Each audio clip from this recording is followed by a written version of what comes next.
Hello and welcome to another episode of the Real Estate Investing Club, the place investors go to gain actionable advice, learn about current market trends, and hear war stories from other professional investors out there in the field today. Before we get started, I have two quick housekeeping items to cover. First, if you like the episode, we would very much appreciate a like, subscribe, and share. It is the best way to support the show and keep it running. Second, if you are a new investor looking to get started in real estate or an experienced investor looking to take your investing to the next level, we created an ebook for you that will cover how to find deals that are actually deals, how to finance those deals with little to no money down, and how to exit those deals for maximum value. On top of that, I throw in an insane amount of free bonuses that you'll have access to once you buy the ebook. All we charge is our admin cost to keep the show running. So, if you're serious about real estate investing and want to create both active and passive income as an investor, head on over to the website at therealestateinvestingclub.com and click on the button that says Get the ebook to grab yourself a copy today. So with that said, let's dive right in. Today we have a very special guest with us, ready to drop some investor knowledge on you. So buckle up, grab your pen and paper, and enjoy the ride.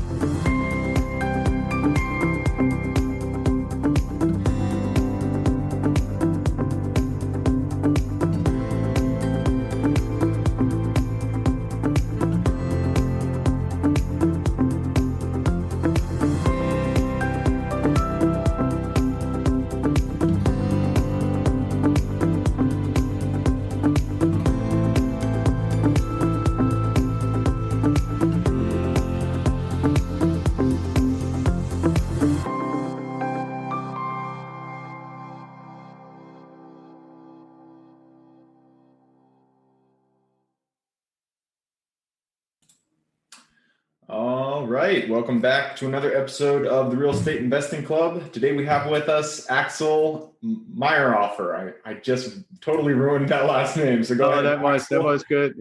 That was good, Gabe. Thanks for having me. Did my best. Yep. Axel started his first company back in 2005 as a business owner who began thinking about applying profits towards retirement, and his research indicated that owning real estate would be the best way to do so. It is also the path so that the government support the most. As this, his research has led Axel to develop his residential real estate investment portfolio worth about 1.5 million right now, still growing. So Axel, yes, thank you for hopping on the show. Where's your last name from, anyways? It's originally from Germany, and I'm originally from Germany too. It has to do with in the Middle Ages or something like that. The people or the family that ran basically the operations of a farm. The farm operations, kind of like a U-shaped building setting, was called Meierei. And the farm itself, a German word for farm, is Hof. So basically that's combination is the people who run basically the farm, manage the farm. That's where the name comes from. That's really cool. It's a cool etymology there. So you're German, and we always start out with stories. Since you're German, I'm sure you have a good one. So why don't you take us back to the beginning? How'd you get started in real estate? Yeah, actually, I mean, I was kind of indirectly introduced to real estate because I was an Air Force officer with a really unusual career. I started out with the U.S. Air Force, with the German Air Force, flying for the Air Force, and got into test flying. And one of the things that is included in that is you frequently come over to the US because those are the companies that made these little black boxes with all the intelligence in it. And so we came over here a bunch of times, and my wife ultimately said, do you think there is a way that we could come over here for longer than just a few weeks at a time? And I looked into this and found there is actually an exchange program where you literally become a US Air Force officer and one of the US guys becomes a German Air Force officer. And so I applied for that. I did that. And it was originally supposed to be for only 2 years. And then it turned into a whole bunch of things that would go too far into detail right now. But ultimately, it turned out to be 6.5 years. And by that time, I was only about 9 months away from the end of my contract and ready to retire.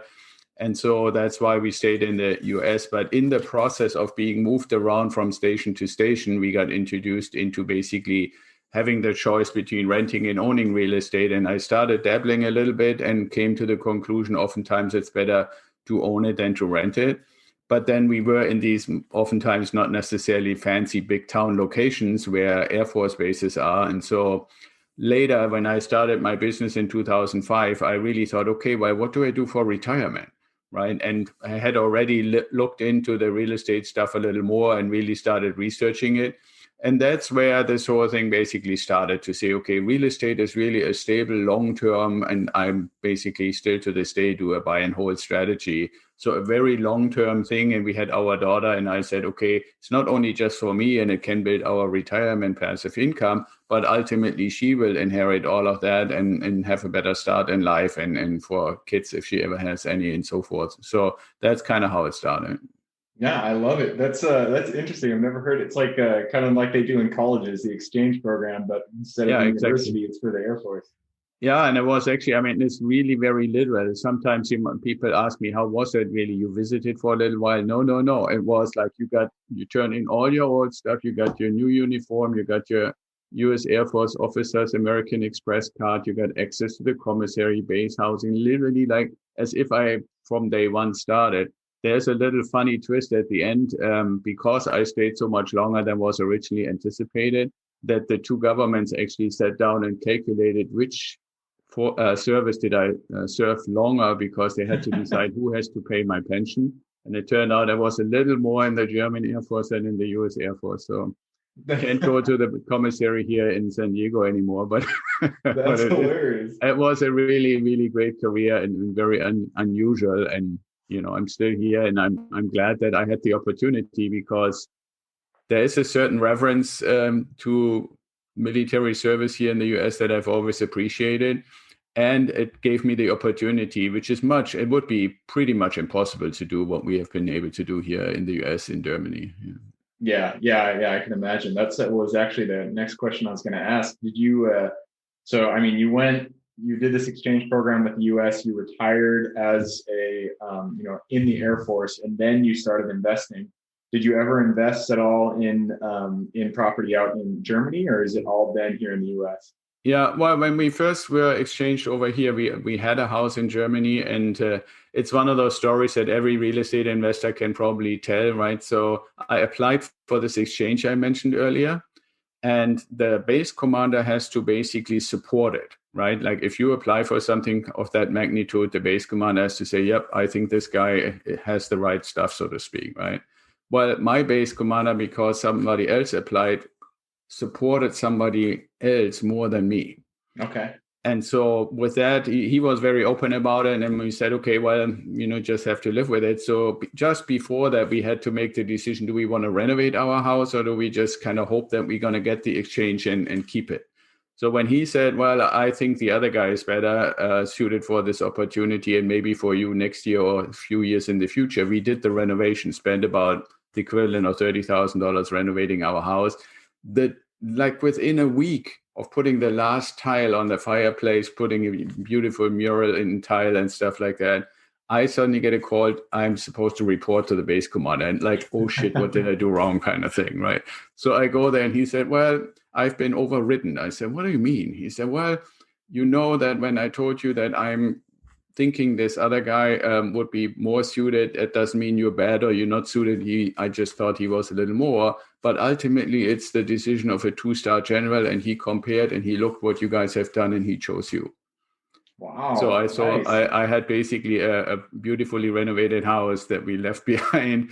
But in the process of selling that, I bought an apartment and tried to do long distance, which still to this day is kind of funny. I'm still doing long distance investing, but I tried it very early on, long distance from here to Germany. And we had it for a few years, but it's pretty much impossible because, if you're that far away and time difference and all of that, it's ultimately, we sold it. We didn't lose any money on it or so forth, but would I know, had I known what I know now, it would be probably easier to do. But it's also really being familiar with the rules is very important. I'm sure you would agree with that, right? When you're in a certain environment, even on a national scale, you need to kind of know the rules and what works and what is allowed. And one thing that is horrible in Germany is it's called nomad tenants. So people come in, they show you that they have the necessary money to pay the rent, at least on paper, and that's the only way you can verify it. They move in, then they stop paying the rent, and there is no such thing like eviction in Germany. Wow, really? I did not know that. Yeah, so I mean, theoretically it's there, but it's basically unheard of, like an act of God to get somebody out, right? So, Wow.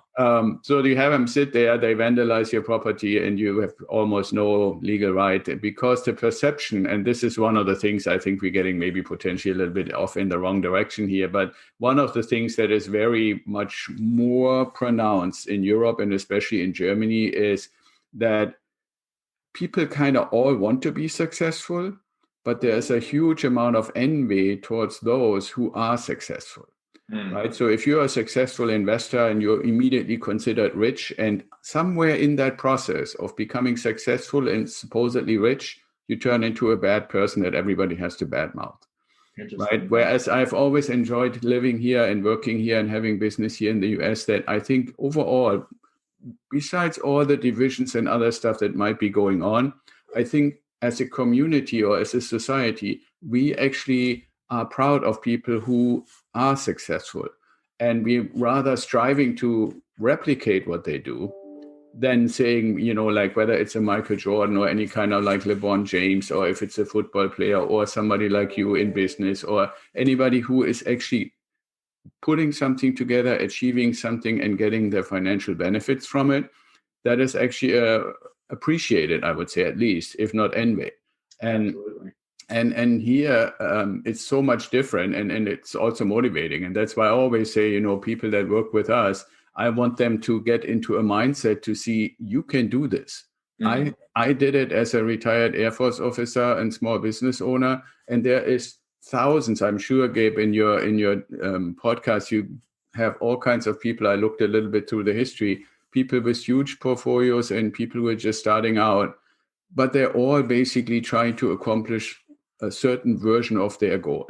Yeah. Right. And I think it's really nice, and I've always appreciated this to living and working here in the US, that we actually, for one, find people who help us, and for number two, that when you are actually getting on a journey to do something and you ultimately can show some results, that people say, hey, look at Gabe, look at Axel, look at John, look at or Justine, or whoever it may be. They actually did something. They went out there and they tried something. And that is really what I always say, you got to get your mindset straight. You got to identify what I call a economic independence goal, and then work with people, go on Bigger Pockets, look at and listen to the podcast from Gabe and other people to learn what the steps are. Yep. Right. But it's the journey. And I think there's so much appreciation here for the journey that I have always appreciated. Man, preaching to the choir. I love that. And I like hearing, I've had a few people who were from outside of the United States who come in and they, started investing. I really like hearing other people's perspectives, because there is a lot of appreciation for the kind of push towards upward mobility that we appreciate here. So I like that. And I 100% agree. I say this to anybody. If you want to be financially independent, you can get there. There's literally nothing. There are going to be obstacles to get there, but real estate can get you there. I 100% believe that anybody can do that, and that real estate is a great path. So, you're in a testament to this. So am I. So I love that you came over from Germany and you were able to do it yourself. Working at the Air Force. It sounds like you started the business. Actually, before I do that, I'm gonna veer us back towards your portfolio, because we're nearing the end of the 20-minute section here, so I don't want to eat up all the time. Okay, so back to your investing. You have invested. You had that house in Germany. You sold that, and you started investing in single-family houses here in the United States. Right. How has your portfolio kind of grown over the years? What have you done flips? Did you just buy and hold, or what does your career in real estate kind of look like? Yeah, so as we started out, it initially was basically and I gave it a name, you might chuckle about it. I called it the Hansel and Gretel strategy. And that is because we didn't really have the freedom of choice to go where we wanted to be. We were basically moved around by the military. And so each of the different locations became a breadcrumb that we left behind in some way. But oftentimes they weren't necessarily chosen because we found that to be the best investment opportunity. And they were Right. Yeah. Great And the area to invest. other the other part is they were houses that we needed for our family. They weren't really looked at so much through the investing lens. Like one of the biggest things that I teach our clients is you don't want to look at price and appreciation as much. What I really try to get across to people is performance. You want to look at performance. And during all that time, performance was secondary. So how do we get to our what's called the out-of-state turnkey portfolio that we have right now? Is through 1031 exchanges. So when I was done with the military and started my own business, and then we moved to the San Diego area and basically kind of settled down in that way, I decided, okay, I have to basically really take a closer look to what we have. We had about 3 or 4 properties at the time, and then look at how can we actually optimize this. And so we exchanged into out-of-state turnkey properties that all meet the 1% rule. Perfect. So that's the criteria that you use when you're looking for investment is the 1% rule. Okay.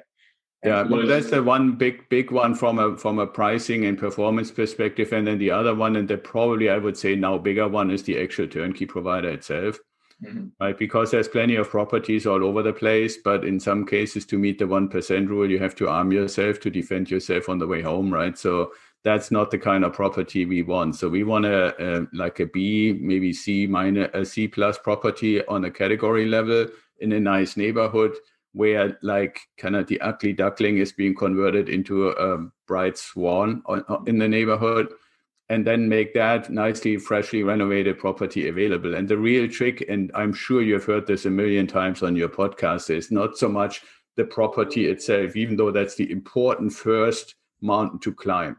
But really for a buy and hold long-term passive income strategy is how do you actually get it managed, especially if you're not close to it. Absolutely. And so the selection of the turnkey provider is, in my view, probably more important than the property itself. You can always exchange into another property. Yep. Exchanging from one turnkey provider to another is a totally different story. And for those who are not familiar, the 1% rule basically states that if the rent of the property is 1% of the purchase price, then it's going to be a viable purchase. Right. And that's assuming that you don't have $100 million in renovation costs. So your all-in price should be about 1% of the rent, or the rent should be 1% of your all-in cost. And then and I 100% agree. Management, is so key when you're talking about out-of-state investing. It's like, it is, in my opinion, by far the most important aspect. And so you've gone the turnkey route. You're not, you don't work with individual property managers. You go to companies who you fix and flip and have property managers all in-house. What do you do to kind of identify a good turnkey company to work with? Well, one thing, and I hope you appreciate that, I'm pretty much myself an avid podcast listener. So even to this day, but especially when I was in this phase of 1031 exchanging into these high-performing properties, was try to find out who are people who talk about during podcasts and articles and blog posts and so forth about their own experiences, Bigger Pockets being a good place for that as well, who talk about their experiences. And what I found is, there is really, I call that the virtuous, so the beneficial triangle that you really should look for. And that's what I'm teaching people that work with us. And that is, you want to have the same entity, in this case, the turnkey provider, find the property and renovate it, sell it to the investor, and manage it all under one roof. And the reason that is so important is, if you really think of an actual case, you take a house, and so they find the ugly duckling in a nice residential neighborhood, like you mentioned, Cleveland, right? So they find that property. Now they look at it and say, okay, we can buy it because it's been sitting there forever, not really being looked after, for $40,000. And we know to make it a nice property, we need to put $50,000 in. And then we sell it to somebody like Gabe or Axel for $100,000. So they make 10 grand profit if they do everything right.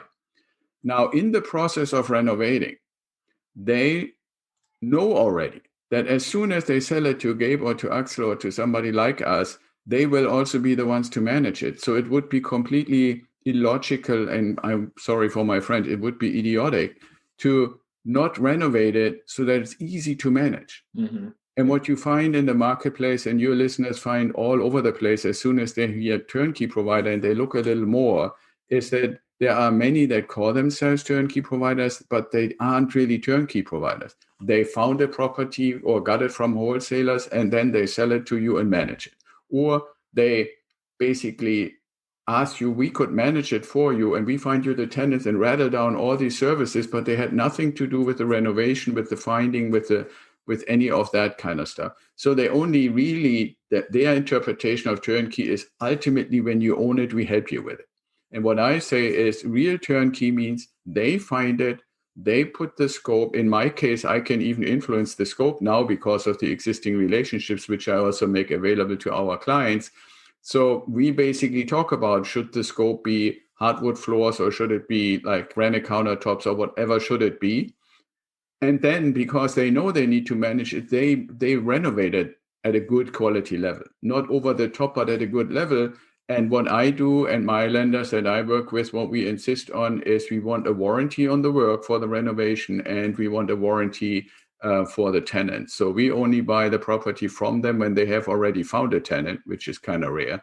And we want a warranty on the work for 1 year for the renovation, which is also kind of unusual. You know this and hear this and get this from new construction, but for renovation, it's not that common.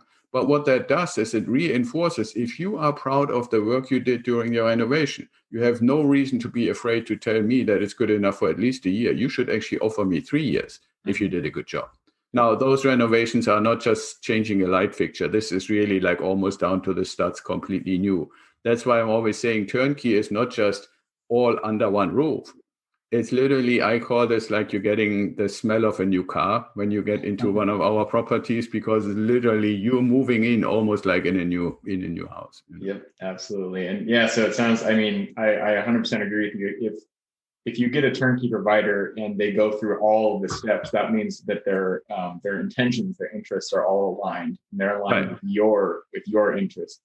And so it works out as a good partnership there. So one of the important things is, if you look at it from an investor perspective and you have a long distance relationship with them, what you want to avoid is to get into these triangular fights where the original turnkey company or the original company that the property was bought from, when you have any issue, let's say, something that is a major repair in plumbing, 6 months in, well, the people who renovated it, if they are not the same that are supposed to maintain it, or they're not the same who actually did the work, which is also happening, turnkey providers having some contractor crews coming in, and then when something goes wrong, it's not their fault, it's the contractor fault. What happens is you as an investor are now fighting with the property managers, with the contractor company, and with the people who actually sold you the property, and you're sitting in the middle 1,000 miles away. And that is just not a good recipe. Right? That's why I'm saying it needs to be the same crew under one roof. Then it's a one-on-one relationship. And guess what? Because they want to keep you for the property management income, they better make sure they do a good job on the front end. And it's not that many out there, but you don't need many. We have 5, and that's all we need. I don't see that we ever need any more than that. Yep. And I'm gonna take a quick second here to shout out to somebody that I work with, a turnkey provider called Mike Azam out there in Cleveland. So if anybody listening wants to work with a provider, Mike Azam, look him up in Cleveland. He's a great guy. All right. Well, hey, Axel, we have blown through the time, so I gotta push us into the quick question round. Right. So as I said before the podcast, this is an easy round. I'm going to ask you quick questions, give quick responses, and it starts out with books. We always ask your favorite book, one for real estate, your favorite book on real estate, and then one for just general life wisdom.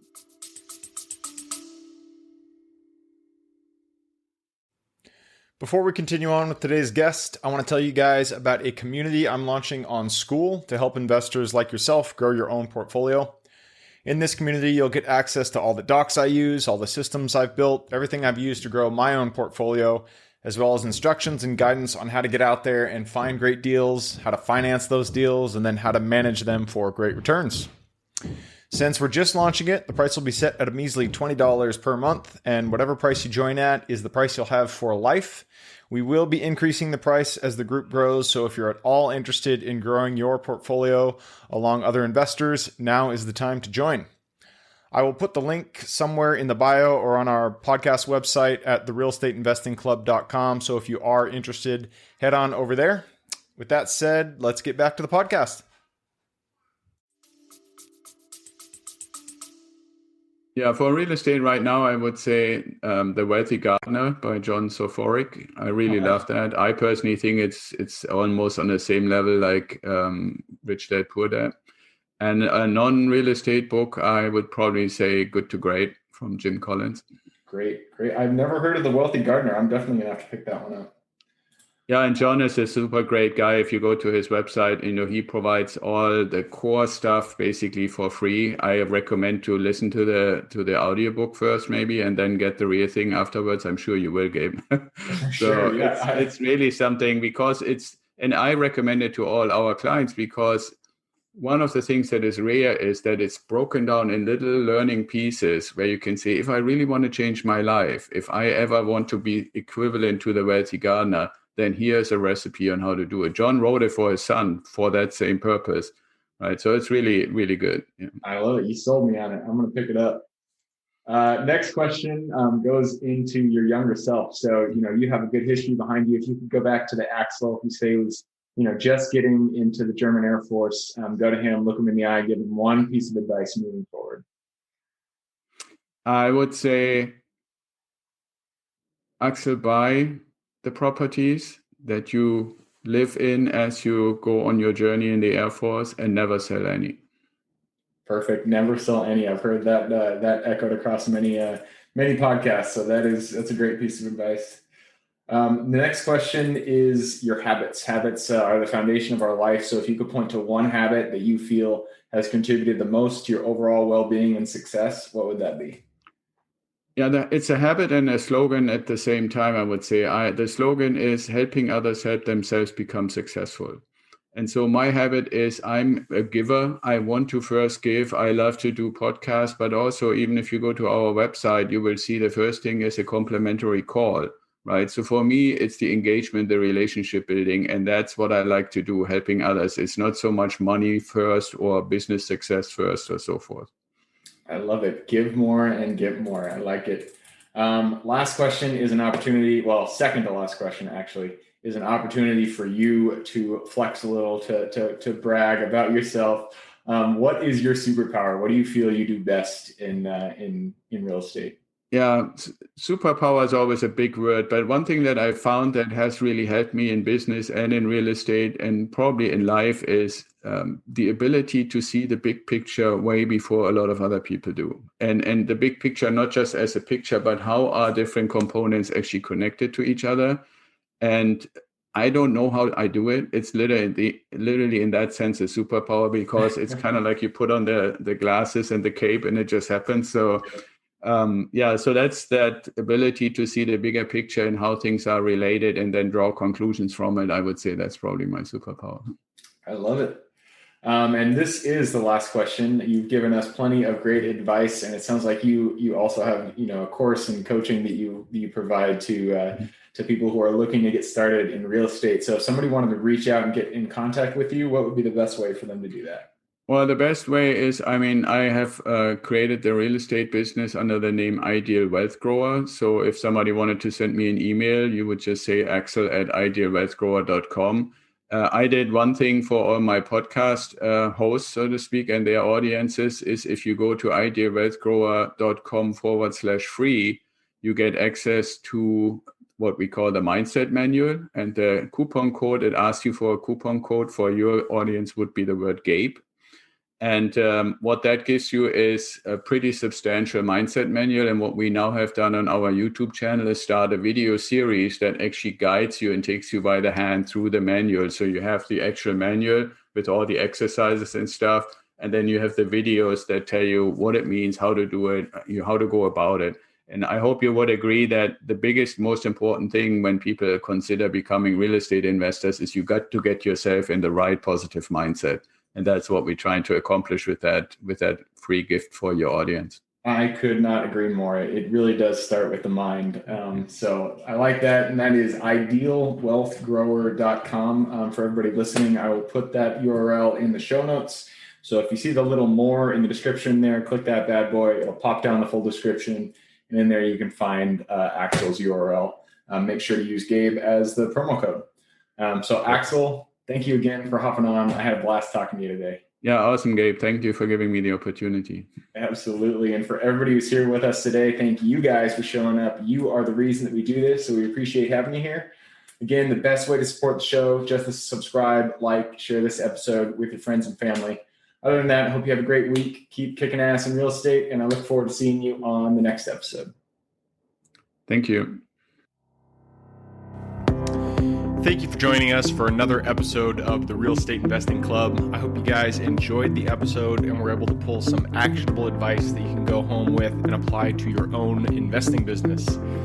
Before you go, I have a gift for you. If you're a new investor looking to get started or an established investor looking to take your business to the next level, I've created an ebook just for you available on the website. This ebook will cover how I was able to create both active and passive income in real estate with very little money to start with. In it, I will address the 3 most often cited obstacles new and veteran investors run into by showing you how to find a deal that's actually a deal, how to finance that deal with little to no money down, and how to exit a deal for maximum value. And if you get the ebook today, I'm going to bury you in bonuses, 7 of them to be exact. First, you'll get the off-market lead generation blueprint, which will take you through the exact systems and processes we use to generate off-market leads like clockwork, which is the most important skill when it comes to creating real wealth in real estate. Then you'll get the A to Z REI systems and vendors guide, which will allow you to peek under the hood of our business and see the exact tools and systems and even the vendors we use to grow our business. After that, you will get the top 100 best performing keywords pack, which will give you the exact keywords we use to target leads online and generate leads without having to lift a finger.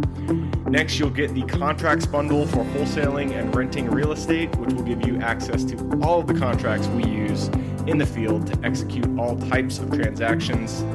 After that, you'll get the Investor's Quick Analysis Calculator and Offer Tool, which will allow you to quickly calculate whether a deal is an actual deal and will allow you to create an offer automagically from those calculations. Next up, we'll give you the Investor's Daily Success Tracker, which is a tracker you can use to ensure you are taking the right actions day in and day out to reach your financial goals in real estate.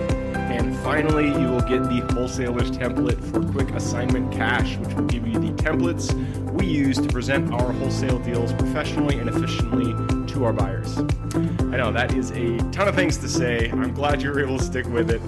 So you'll get both the ebook and all of those 7 free bonuses when you download the ebook today. All we charge is the admin cost to run the show. So if you are interested in the ebook and the bonus bundle, head on over to the website at therealestateinvestingclub.com. Click on Get the Ebook Bundle at the top of the page and take advantage of that deal. With that housekeeping item covered, I hope you have an absolutely fantastic day and even better week. Keep rocking real estate, and I look forward to seeing you on the next episode.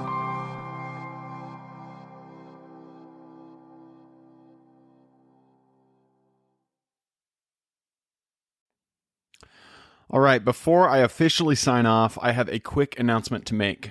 If you're interested in becoming a passive investor in one of my deals, my own company, Kaizen Properties, is looking for capital partners for our upcoming projects.